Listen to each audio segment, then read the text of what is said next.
Welcome to the Wednesday edition of the Box Seat. I'm Adam McGrath and joined by Mark Olmos. Mark, 8 races to take a look at and looking forward to it. Yeah, there should be some weather about as well, so be sure to do your soft and heavy form and try to find a few winners. Yeah, well, let's take a look at the conditions that we are going to be faced with. The Mooble Rail is out 12 metres. As you said, do keep an eye on these conditions for the track rating and also to see if that rain is going to play a part in the card. Let's get straight into race number 1. It is an event for the 2-year-olds. It's over the 1,000 metres. Yes, Adam, and we've got a couple that have raced, a couple which haven't and are making their debut.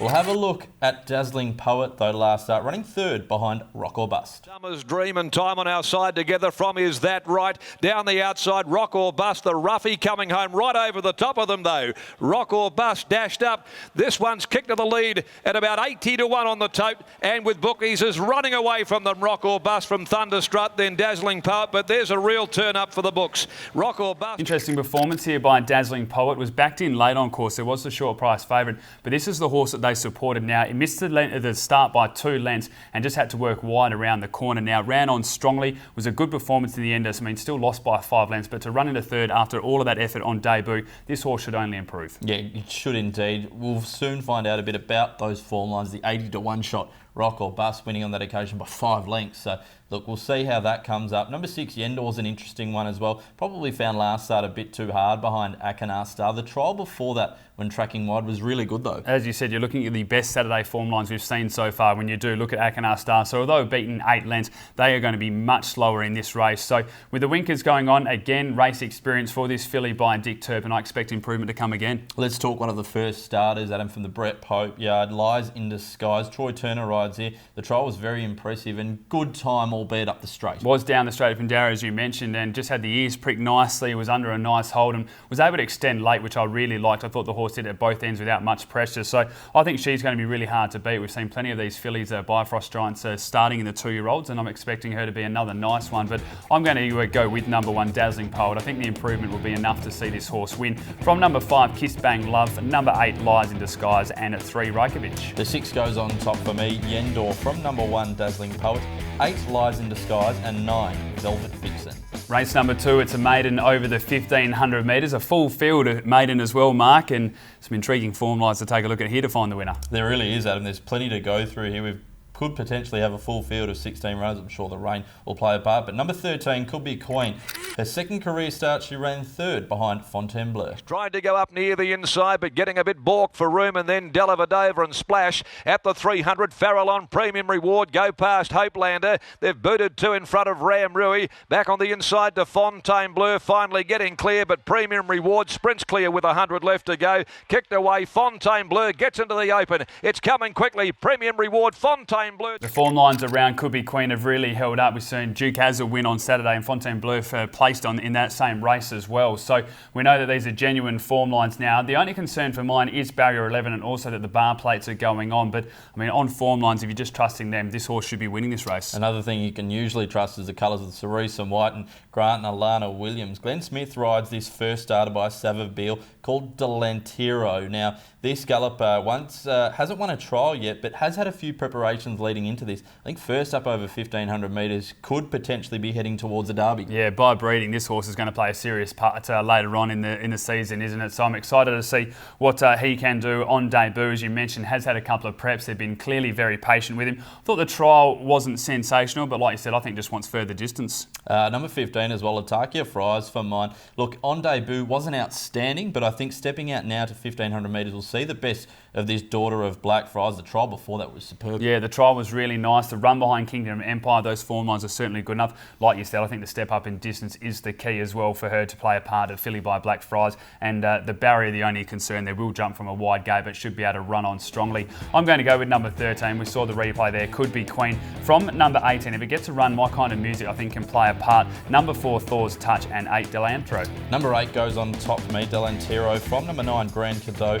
13 Could Be Queen, and number 15, Latakia Fries. Race number 3, it's over the 1400 metres, and really looking forward to going through this race. We've got some nice form lines. Final Salute last prep showed enough. Kingdom and Empire, we talked about those form lines in the previous race, and then Melting Point defied the odds last start, led throughout and was able to win. It was the only horse that did that all day. It wasn't a day to lead, Adam. Let's have a look at that performance. Melting Point winning under Jared Noski. Child, but as they turn the corner, Oregon Bronze raced up to Melting Point. There together, they've kicked away a length and a half to 2. Farrell on Life of Leo. Must Get It followed further back. Fairfoot. Melting Point kicking back underneath. Oregon Bronze regains the lead. They pass the 100. Melting Point gets away from Oregon Bronze. Life of Leo keeps on battling, but Melting Point too good. Melting Point. On face value, the performance didn't look that good. We watched it. The horse went to the front and just sort of cruised through the line. But then when you go back through the remainder of the day and you look at how it all played out, as I said, the only horse to lead all day and win nicely as well. I thought this horse has plenty of upside. We talked about the form lines going into the race, so it runs around Samovar and these types. They were good enough to win a race like that.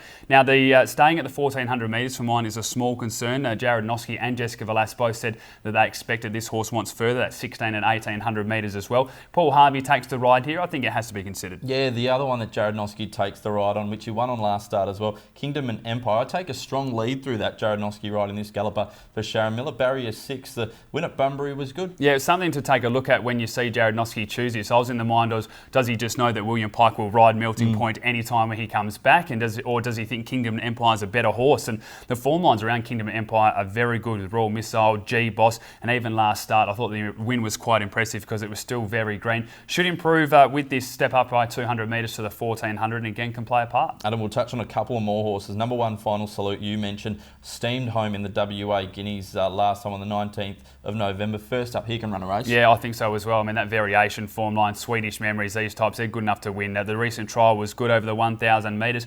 1400 first up. We know the horse will be fit enough from the Grant and Alana Williams stable. And just quickly, Adam, Amalfi Lass will touch on one at Class 1 very impressively against the older horses when we last saw her on the 1st of November. We go back to start before that maiden where she ran second to Just Like Fire. Those form lines have held up very well, and we know that maiden, we looked at that maiden and said that could be one heading towards a Derby campaign. A few of those horses from that race today, Jack Irish later on. Amalfi Lass could well run a nice race. She is only going to get better as the trips get longer, isn't she? She was so impressive last prep, finally found her distance when getting out to that 1600 metres, anywhere up to 2000, 2200 metres. We know the Morton stable's got a good opinion of her as well. So, look, first up without a trial, she should be fresh enough and should be able to put in a nice performance. She'll only improve on whatever she does here. So, I think it'll be an exciting campaign for her and all the connections as well. But I'm going to go with number 1, Final Salute. I think it's the horse to beat. From 3, Melting Point, 4, Amelia Moo, and number 2, Kingdom and Empire. And take the Jared Noski lead here. Number 2, Kingdom and Empire. From 3, Melting Point. Number 9, Amalfi Lass. And the 1, Final Salute. Race number 4, it's over the 1400 metres. So we see the split division here of the 3-year-olds. And again, there's some genuine Saturday form lines in this, Mark. Yeah, this is a really, really good race, and one that we'll be looking back on later on in the campaign. Adam, we'll have a look at My Grace, though, winning last start at Bunbury. Side production and My Grace at the head of the others. Wanted Desire and Dash Dot Dash together, but Wanted Desire's going better than it. Down the outside is My Grace.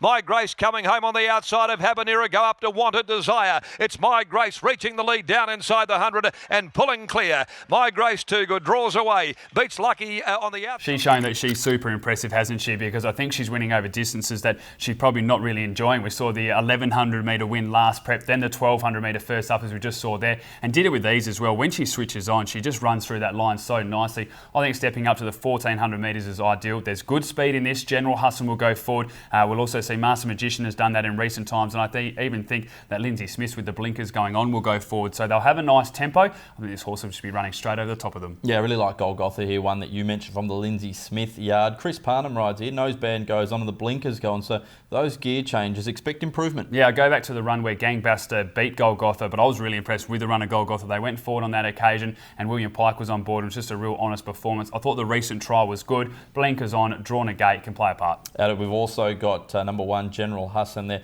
Will go forward and run a nice race, but also want to touch on here, number 6, Jack Irish, comes out of that race I mentioned from the previous affair with Just Like Fire and Amalfi Lass.